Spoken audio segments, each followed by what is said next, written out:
안녕하세요.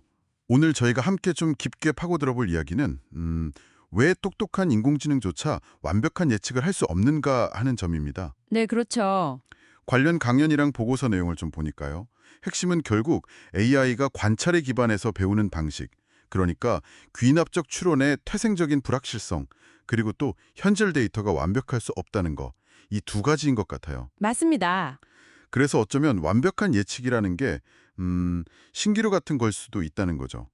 흥미로운 건 이런 한계를 어떻게든 관리하려는 시도들이 있고 또 거기에도 명백한 한계가 있다는 점인데요. 네, 관리의 한계 중요하죠.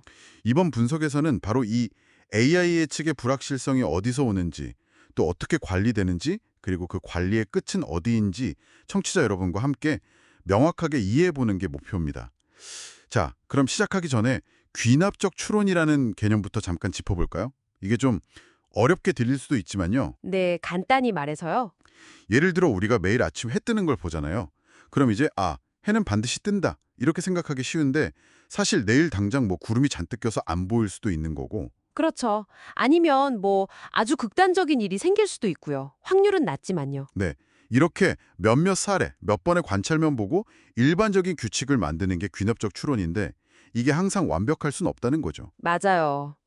AI도 똑같습니다.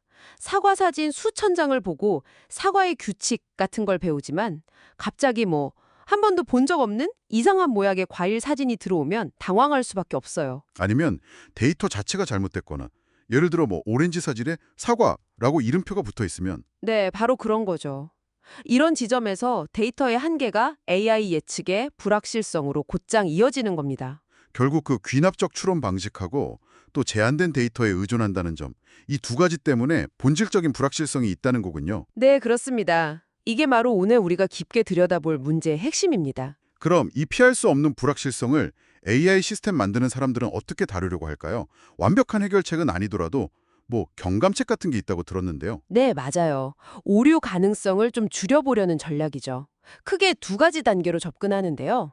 두 단계. 첫 번째는 뭔가요? 첫 번째는 AI가 자기가 아는 패턴을 벗어난 데이터인지 아닌지를 먼저 확인하는 겁니다. 패턴박 데이터 확인이요. 네, 너무 생소한 입력값이 들어왔을 때 AI가 섣불리 판단하지 않도록 일종의 안전장치를 거는 거죠.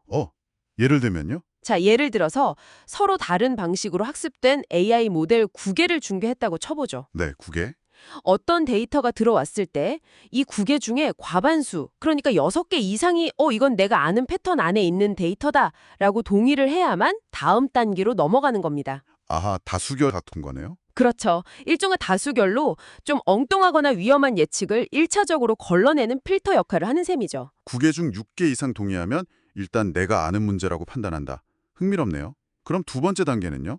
일단 안다고 해서 끝나는 건 아닐 텐데요. 맞습니다. 패턴 안에 있다고 판단된 데이터라고 해도 AI가 그걸 얼마나 확신하는지를 다시 한번 검증합니다. 확신도요? 네, 신뢰도 점수 같은 거죠. 예를 들어서 아까 9개 모델 중 7개가 어떤 녹색 사과 사진을 보고 사과라고 맞게 인식했어요. 네. 근데 각 모델이 내놓은 확신도를 보니까 평균이 한 70% 정도로 좀 낮아요. 이럴 수 있거든요. 70%면 좀 애매하네요. 그렇죠. 이럴 땐 결과를 100% 신뢰하기는 좀 어렵겠죠? 그래서 1단계에서 패턴 아니라고 동의했던 그 모델들의 평균 확신도가 예를 들어 90% 이상처럼 아주 높았을 때만, 그때만 최종 예측 결과를 받아들이는 겁니다. 와, 꽤 엄격하네요.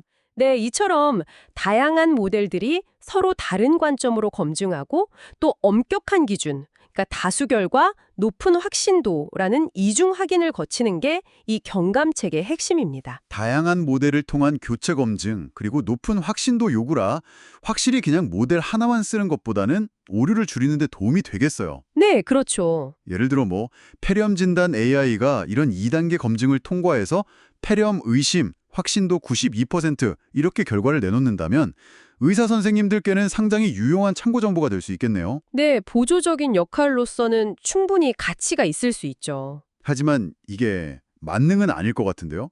혹시 좀 결정적인 한계점 같은 건 없을까요? 물론 있습니다. 아마 청취자 여러분도 어느 정도 짐작하실 텐데요. 바로 그 데이터 품질의 문제입니다. 데이터 품질. 네. 아주 유명한 원칙이 있죠. garbage in, garbage out. 쓰레기가 들어가면 쓰레기가 나온다. 네, 들어봤어요. GIGO 원칙. 앞에서 말씀드린 그 2단계 경감책 있잖아요. 이건 AI가 이미 학습한 패턴 내에서 예측이 얼마나 일관성 있고 확실한지를 점검하는 거지. 애초에 학습한 데이터 자체가 잘못된 경우에는 정말 속수무책입니다. 아, 예를 들어 볼까요? 만약에 학습 데이터에 누군가 실수로 아이폰 사진을 넣고는 라벨을 사과라고 달아놨다면 어떻게 되죠? 하하, 그럴 경우엔 정말 큰일이죠. 아마 그 9개 모델 전부가 아이폰 사진을 보고는 아주 높은 확신도로, 99% 이렇게요. 네. 중요한 건 완벽한 예측을 기대하기보다는요, AI가 내놓는 결과와 함께 그 확신도 수치를 투명하게 제공하는 겁니다. 아, 확신도까지 같이요? 네. 그러면 인간 전문가가 그걸 보고 이게 얼마나 믿을 만한 결과인지 비판적으로 해석해서 최종 판단을 내릴 수 있겠죠. 그리고 당연히 지속적으로 데이터 품질을 개선하려는 노력, 다양한 데이터 소스를 확보하려는 노력, 또 사용자 피드백을 반영하는 시스템 구축 같은 것들이 계속 이루어져야 하고요. 그렇군요. AI의 한계를 인정하고 그 결과를 인간이 현명하게 활용하는 방향으로 가야 한다. 네, 현재로서는 그게 가장 현실적인 접근입니다. 오늘 이야기를 쭉 나눠봤는데요. 마지막으로 청취자 여러분께 이런 질문을 한번 던져보고 싶습니다.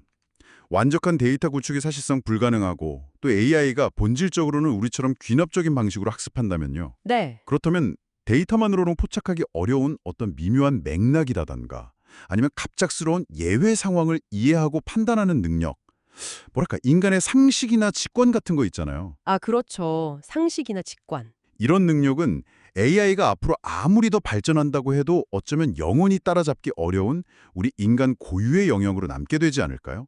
이 점에 대해 한번 생각해 보시면 좋겠습니다.